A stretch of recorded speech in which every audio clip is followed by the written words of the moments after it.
Hi, I'm Lynette and welcome. Today I'm going to be showing you an eyeshadow tutorial on this look right here. Created using the Pat McGrath Mothership 6 Midnight Sun palette.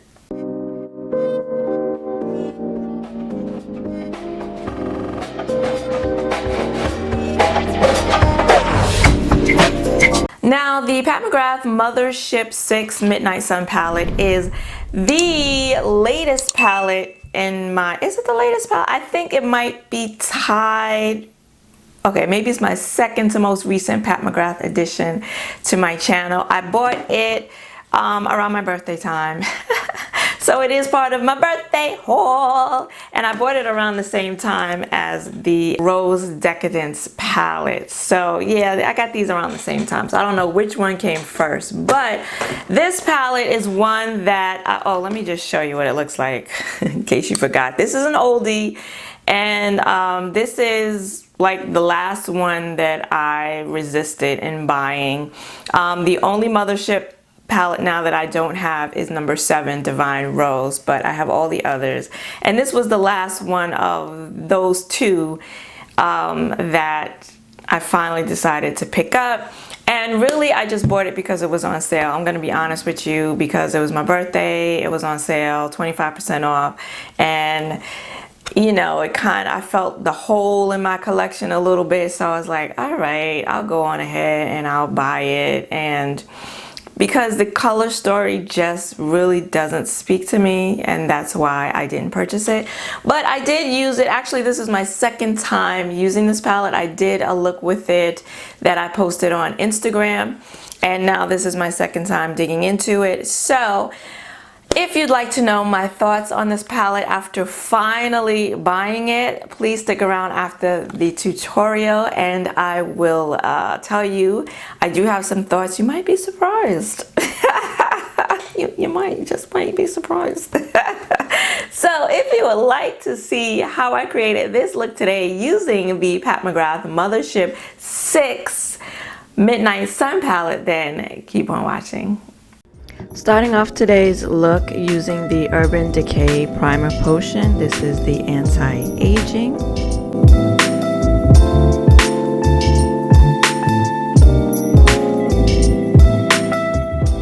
Now I'm going into the palette and I'm taking the shade Taboo and I'm going to place that in the crease.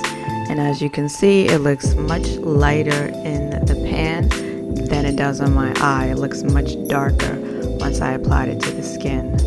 And I'm just going to use back and forth windshield wiper motions across and in the crease to blend out the shadow, and then small circular motions around the outer V area.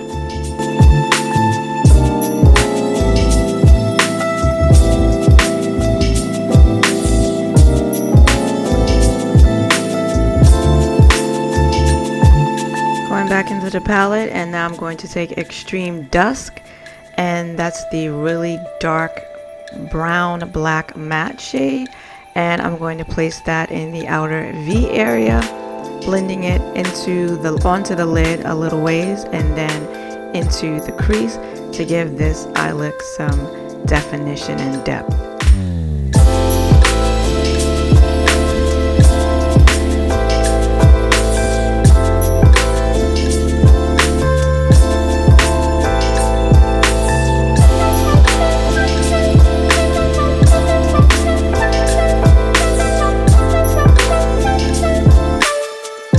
Now I'm taking Bronze Eclipse on a flat shader brush, and using this shadow dry, I'm going to place that all over the lid.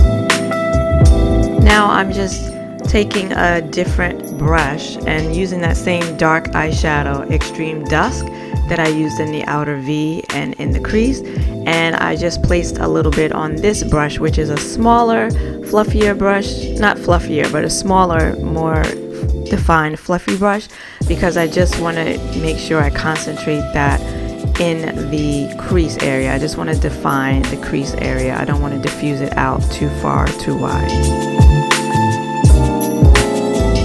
And now I'm just going back in with Taboo and blend out the edges of that dark dusk, because as always, I want to make sure that I blend those two shadows seamlessly together.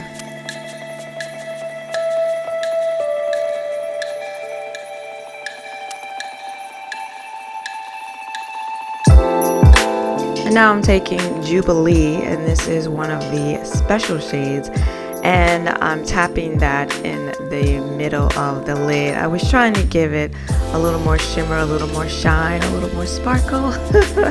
And I don't know, I guess it did get a little more shimmery. And I took it all the way high up into the crease, which is not something I would normally do, but I tried it this time and I didn't like it, so I won't be doing that again. And now I'm just wiping away the fallout. And here I'm taking the Sephora eyeliner in the color Good Mood, and I'm placing that into the waterline. And I wanted something more green. This is more like a blue green, but this is all I had, so I had to go with it. And now I'm taking Wicked Envy, and this is that really muted green metallic shadow, and I'm placing that on the outer lash line. And I ended up placing it because I went lower onto the lash line with that eyeliner. So I'm putting this on top, and it didn't really give me the punch that I was looking for, and I think it's because this like blue-green liner is beneath it. I should have just went in with the shadow on its own.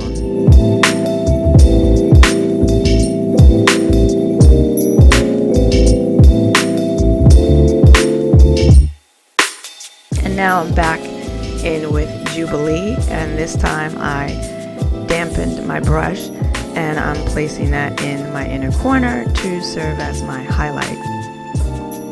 And this is the completed look, just a brown liner, no wing, no lashes, just mascara.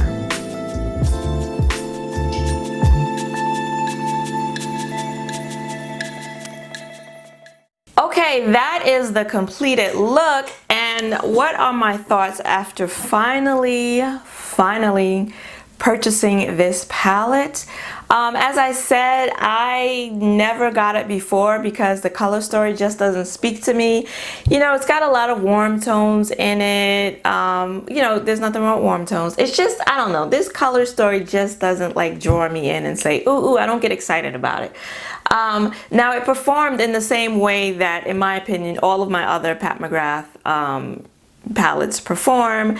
The mattes are pigmented and easy to blend. This one right here looks lighter in the pan, and then when you put it on your eye, it's darker, which is typical actually of Pat McGrath matte shadows. Oftentimes you'll see a matte in the pan and it'll look lighter, and then you put it on your eye and it'll be like, ooh, this is way darker than I thought it was gonna be. So I had that same experience with that shadow. But they all blended out beautifully. The shimmer shades are really pretty, really soft and silky. No problems with that. I actually didn't wet the shimmer shade on my lid. I used it dry.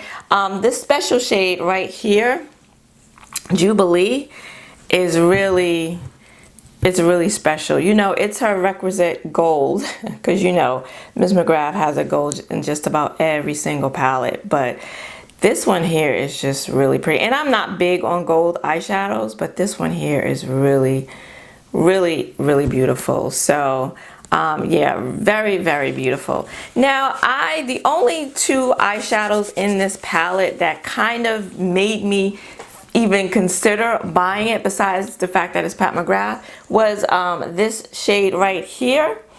and this like blue purple, and then this green one. And the green one I used on the lower lash line. And to be honest with you, after using it, I'm like, you know, it's just meh. You know, I was really, I'm gonna swatch these two for you.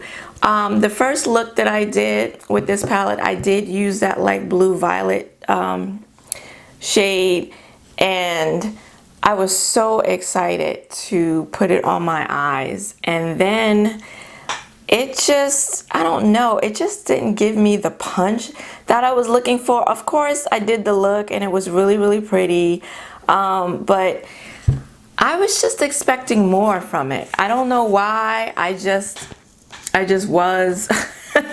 And then the green is just like, meh, you know, it's just, I don't know. These colors just aren't doing it for me. Now I'm looking at that blue purple now on my hand. I'm like, ooh, that's really pretty. But I don't know. I will tell you, the first time I used the palette, the first thought I had, and I think I even said it out loud, was, I don't like this palette. I wish I hadn't bought it. I know why now I didn't buy it. And now after using it today, I feel a little better about it. I do feel a little better about it, but honestly, I don't think I achieved a look with this palette today that I couldn't achieve with a host of other palettes that I already own. Of course, I could say that about other palettes, most of the palettes in my collection at this point. So it doesn't have the special factor for me. This really beautiful copper special shade is really, really gorgeous. I mean, look at that, very gorgeous. But this color, I mean, isn't really a color that I love anyway, so it's kind of, the beauty of this shade is sort of kind of lost on me a little bit. I mean, it is gorgeous, but I'm not like fawning over it, because it's just this copper shade, this really warm copper shade, just isn't a color in general that really excites me. So yeah, I thought I was going to be one of those people that was like, the Midnight Sun, because I think people have a lot of mixed feelings about this palette. There are those people that are like, feel like I do, meh, and then other people who are like, oh my god, I love it, it's my favorite. And I thought I was going to be one of those people that I would buy this palette, and then after swatching it and after using it, I was going to be like, oh my god, oh, I was wrong, I love this palette, I'm sorry it took me so long to get it. And that's just not what happened. It's just not what happened. So yeah, certainly not my favorite palette from Pat McGrath. Of all of the ones that I have from her, definitely not my favorite. But if you do like more warm toned, everyday type shadows that you can wear to work, that you can wear in the daytime, I think this is a beautiful palette for that, and one of the reasons why I never purchased it. And if you take out those 4 special shades right there, you know, you definitely have some warm, those warm browns, and then you have this really cool tone dark brown. And yeah, I mean, you can certainly do more everyday looks with this palette, which is fine. Yeah, so could I have done without this palette? Yes. Do I kind of wish I had? Yes, I do. So yeah, some of you might be surprised by that assessment. Because you know how I love my Pat McGrath. But yeah, you know, every single one, I guess you're not gonna love every single one. A lot of people do, but this one I don't love. I don't dislike as much as I did the first time I used it, but definitely don't love it. Let me know, do you have this palette, and what do you think? Is it one of your favorites, or do you feel like I do? Let me know in the comments below. And if you liked this video, then please give it a like and consider subscribing, because I do eyeshadow tutorials, hauls, swatches, and reviews here every Saturday. I want to thank you for joining me today. I hope to see you again next week. Until then, bye-bye.